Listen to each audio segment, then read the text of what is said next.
Day by Day Kids Bible, Day 202. Going Back Home. Ezra 1, 2, 64 through 70, 3, 1 through 3, 7 through 13, and 4, 1 through 5. Cyrus became the king of Babylon. The land was now called Persia. The first year Cyrus was king, God worked in his heart. God did this to keep the promise he made in his words to Jeremiah. God got Cyrus to make a law. Cyrus wrote it down. This is what I, Cyrus, the king of Persia, say. God gave me all the kingdoms in the world. He chose me to build a worship house for him. It will be in Jerusalem in Judah. Any of God's people here can go back to Jerusalem. They can build God's worship house back up. The other people here will give them silver. They'll give gold and cows and other things. Many people chose to go back to Jerusalem. God had worked in their hearts so they would want to go. They got ready to build God's worship house again. Their neighbors helped them. Their neighbors gave them gold and silver. They gave them cows and other things. Then King Cyrus gave back the gold and silver dishes. These had been taken away from the worship house long ago. There were 42,360 people who went back to Jerusalem. They took their servants. They took their horses, mules, camels, and donkeys. Singers went too. They traveled back to God's worship house in Jerusalem. Then they gave gifts for building the worship house again. They started living in their own towns. 7 months passed. The people had moved into towns. Then they came to meet together at Jerusalem. Zerubbabel and some other men built an altar. They were afraid of people from the lands around them, but they built the altar anyway. They offered gifts to God on it. Then they gave money to the builders. They started building the worship house. First, they made the base for the worship house. When it was finished, they all praised God. They praised God like King David said too long ago. They thanked God. They sang, God is good. His love for his people lasts forever. Then all the people shouted praise to God. Some of the older people cried. They remembered the worship house from long ago. So some of them cried out loud.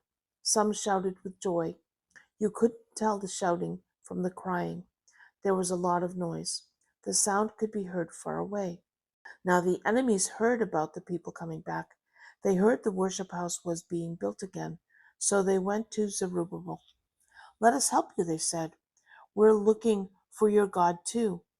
But Zerubbabel and the people said, no, this is for us to do. We'll do it alone. King Cyrus of Persia has told us to. Then the enemies tried to make God's people give up. They tried to scare him. They paid people to work against Zerubbabel. That happened the whole time Cyrus was king. A message in a dream, Daniel 10, 1 through 19. Cyrus had been king of Persia for 3 years. Then God gave Daniel a message about a big war. The meaning of the message came in a special dream. Then I, Daniel, cried for 3 weeks.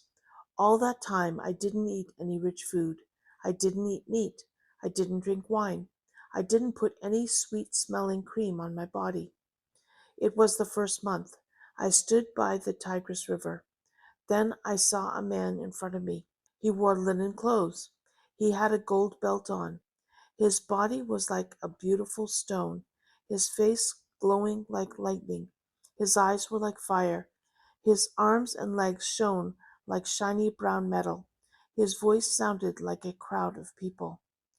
I was the only one who saw this. There were men with me, but they didn't see what I saw. They got scared. Anyway, they ran and hid. So there I was alone. My face lost so much color that I looked as if I'd died. Then I heard the man talk. I went to sleep. I slept deeply with my face on the ground. A hand touched me. It pulled me up on my hands and knees. I began to shake. Daniel, he said, good things are said about you. Think about what I'm going to tell you. Stand up, because I've been sent to you. So I stood up, shaking. Don't be afraid, he said. You chose to try to understand. You chose to make God great instead of yourself. God heard your words from the first day. I came to answer you. But the Prince of Persia stopped me for 21 days. Then Michael, a prince of leaders, came to help me. So I'm here to tell you what will happen. These things will happen in days to come. I put my face down to the ground. I couldn't say anything. Then the man touched my lips. I opened my mouth. I began to talk. I said, "Sadness has come over me because of the pictures in my mind. There is no one to help. How can I even talk to you? I'm weak. I can hardly breathe." Then the one who looked like a man touched me again. He made me stronger. "Don't be afraid," he said. "Good things are said about you. Be at peace. Be strong now. Be strong." When he talked, I felt stronger. So I said, "Speak. You have made me stronger."